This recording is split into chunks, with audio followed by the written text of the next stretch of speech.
금각사는 그냥 미쳤어요 라고 써주셨어요. 미쳤대요. 어떡하지? 진짜 궁금해 미치겠네요.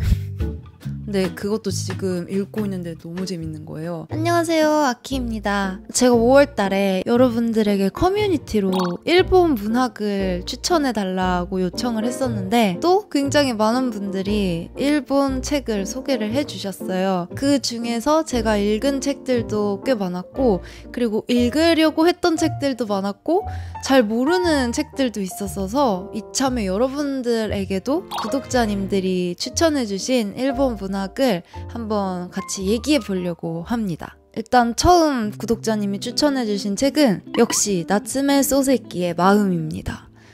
제가 마음을 일본에 있을 때 다 읽고 왔는데 정말 너무 좋았어요. 지금 저희 집에 이렇게 한글 책 마음 있고요.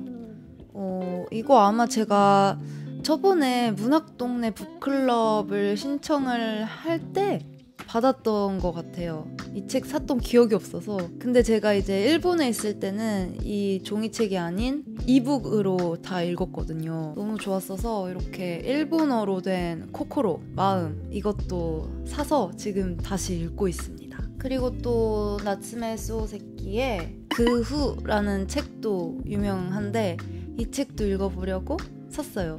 일본은 이렇게 조그마한 문고판의 책들이 되게 많아서 값도 싸고, 이게 지금 460엔이니까 한 4,000원 정도 하니까 너무 저렴하죠. 이렇게 문고판들이 많아서 일본에서 책 사기가 되게 좋은 것 같아요. 구독자님이 마음을 추천하는 이유는 지금 읽어도 위화감이 1도 없는 세련된 문체, 궁금증을 끊임없이 유발시키는 전개, 속도감 있게 읽히는 간결한 문장, 마지막 완벽한 떡밥 회수. 지극히 개인적인 평입니다 라고 써주셨어요. 근데 저도 마음을 읽어나가면서 그 등장인물이 왜 이렇게 행동을 할 수밖에 없었는지가 마지막 부분에서 나오거든요. 근데 정말 상상도 못한 전개였기도 했는데 이게 굉장히 자극적인 요소냐? 그건 또 아니에요. 하지만 이 어떤 인물의 그런 상태를 점점 과거로 가면서 이제 실태가 드러나거든요.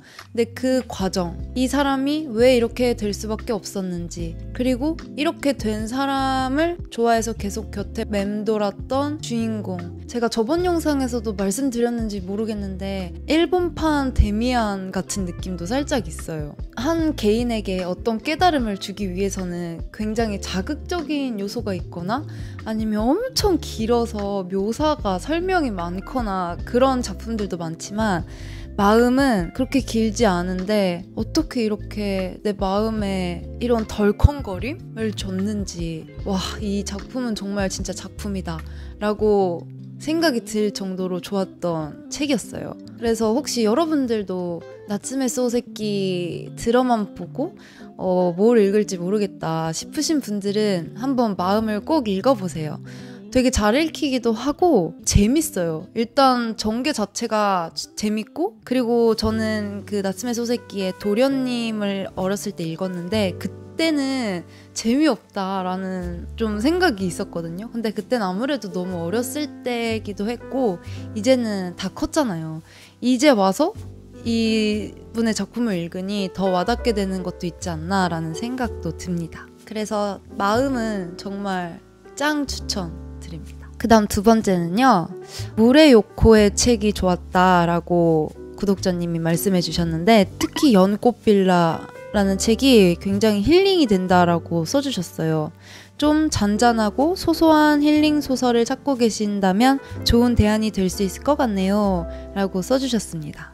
알고 보니까 제가 무레요코님의 작품을 2개 더 읽었더라고요. 카모메 식당이랑 그리고 빵과 스프, 고양이와 함께하기 좋은 날, 이렇게 2개 읽고 그리고 영화랑 드라마도 봤어요. 이 작가님인지 모르고 봤네요. 그래서 이 무레요코 연꽃빌라도 한번 읽어보도록 하겠습니다. 그리고 세 번째로는 이즈미 교카의 고야산 스님 초롱불 노래, 이건 한편의 일본 전래동화를 읽는 느낌이에요 라고 써주셨어요.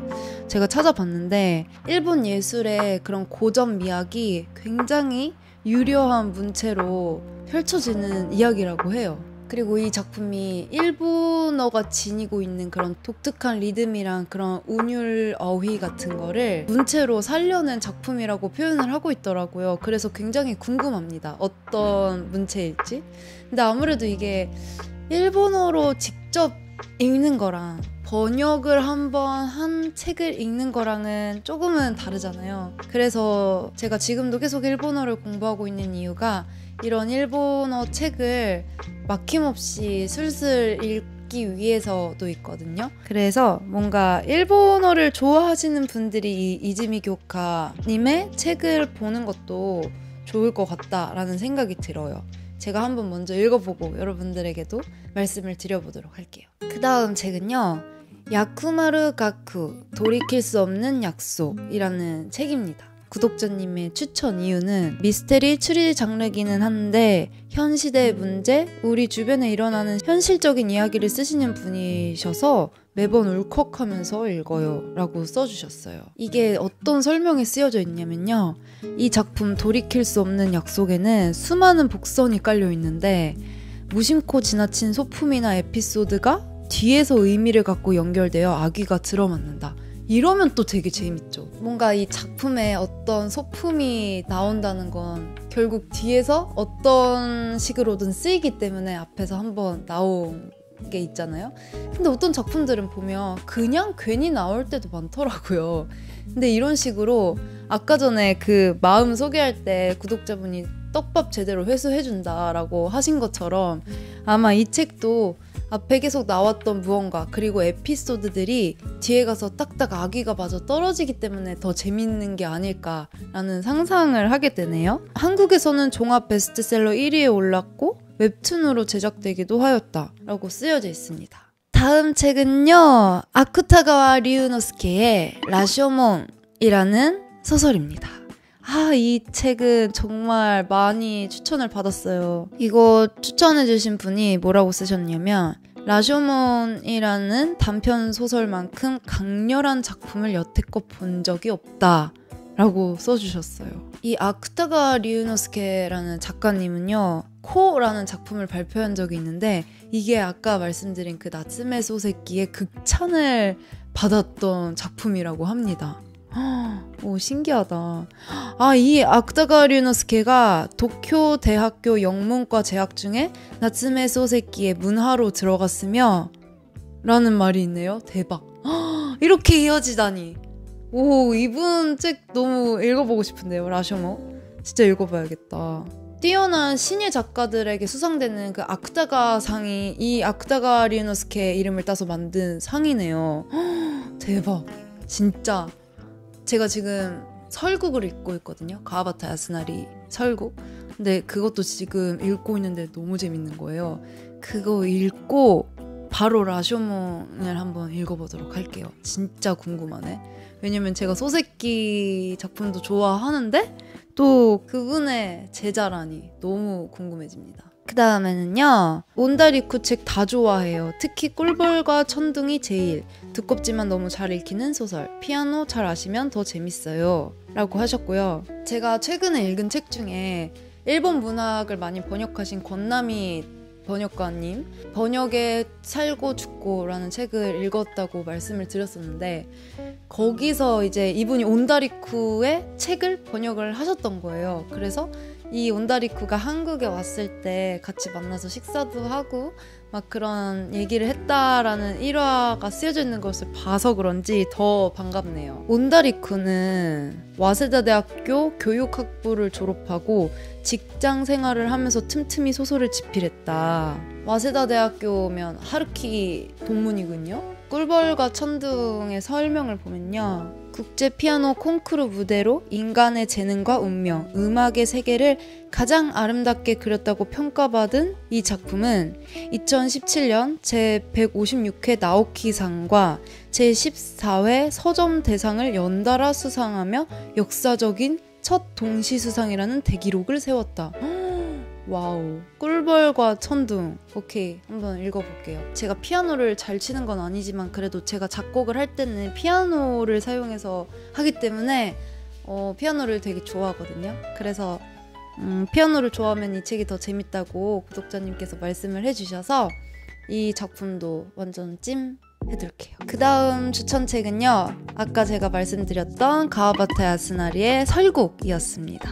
그리고 바로 이어서 미시마 유키오의 금각사. 이 설국이랑 금각사는 정말 엄청 추천을 많이 해주시더라고요. 특히 금각사가 진짜 짱이다라는 글을 되게 많이 봤어요. 너무 궁금해요. 대체 무슨 내용이길래 이렇게까지 막 추천을 하는지. 그래서 보자면 일단 설국은 내용보다는 표현이 좋았고 금각사는 그냥 미쳤어요 라고 써주셨어요. 미쳤대요. 어떡하지?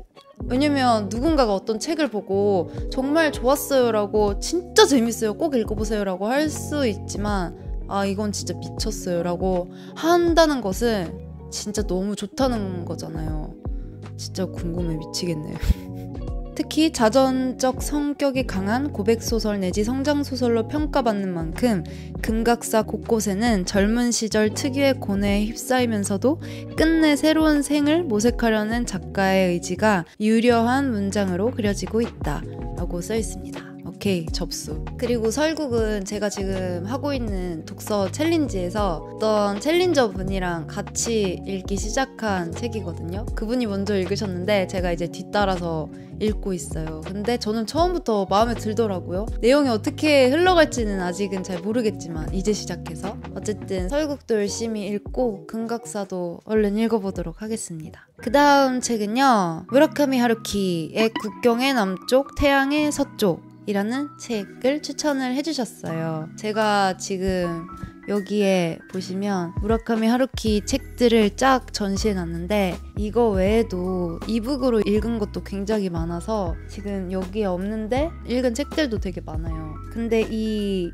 국경의 남쪽 태양의 서쪽은 제가 안 읽어본 책이어서 좋아요. 왜냐면 제가 하루키가 제일 좋아하는 작가 중에 한 명인데 모든 걸 다 읽었으면 너무 아쉽잖아요. 안 읽은 책이 있어야 더 재밌지.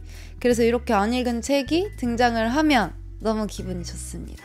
근데 이거는 왜 추천을 하셨냐? 작가가 배경 묘사, 시절 묘사에 상당한 노력을 기울인 책이라서 추천을 한다라고 써주셨는데 하루키는 제가 되게 좋은 점 중에 하나가 어떤 책은 너무 배경 묘사랑 인물 묘사가 길고 너무 자세하고 좀 지루할 정도로 느껴지게끔 묘사를 하는 경우가 종종 있는데 하루키는 정말 이 적절히 끊어야 될 때 잘 끊고 그리고 묘사가 굉장히 사실적이고 솔직해서 더 재밌게 다가오거든요. 진부한 표현이 없다고 해야 되나? 만약에 진짜 이 사람이 살이 쪘으면 살찐 누구 그냥 이렇게 단순하게 표현을 해서 더 머릿속에 잘 들어오는데 배경 묘사랑 시절 묘사는 어떻게 했을까 궁금해지는 책이네요. 당장 사서 읽어야겠어요.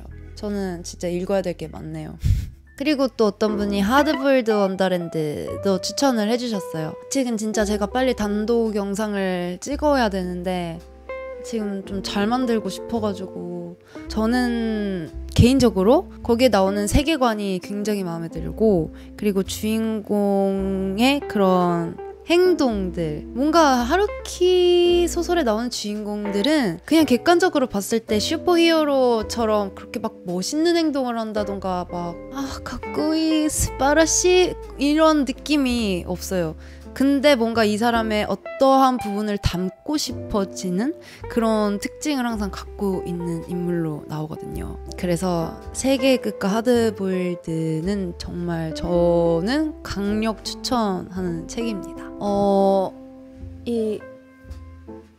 저는 지금 한국 책은 이북으로 읽어서 없고 이 영어로 된 책은 있는데 이 하드보일드를 읽고 그다음에 이 신작을 읽어야 된다고 하더라고요. 그래서 저는 이제 이거를 읽어야 돼요. 이거 아껴두고 있었는데 한번 읽어볼게요. 이거 외에도 커뮤니티 댓글에 들어가 보시면 되게 많은 일본 문학을 추천을 해주셨어요. 근데 제가 모든 걸 다 소개할 수는 없기 때문에 제가 끌리는 거를 몇 가지 가져와서 오늘 이렇게 말씀을 드려봤는데 저는 요즘 더 그런 걸 느끼고 있어요. 그 번역이 굉장히 중요하다. 이 작가 작가가 얼마나 공을 들여서 나만의 의도를 가지고 표현을 했을 텐데 이거를 그대로 번역가가 잘 알아서 번역을 해줬는지 아니면 너무 심하게 의역을 많이 했는지 그런 게 굉장히 중요하다는 거를 점점 더 깨닫고 있어서 지금 열심히 공부를 하고 책을 읽고 있습니다. 일본어로. 일본어로 책 어떻게 읽고 어떻게 공부하느냐에 대한 질문도 꽤 많았는데 나중에 그냥 한번 가볍게 썰을 풀어보도록 하겠습니다. 그러면 오늘은 이렇게 구독자들이 추천해준 일본 문학 소개였고요. 저랑 또 다음 영상에서 만나도록 합시다. 그럼 여러분 안녕.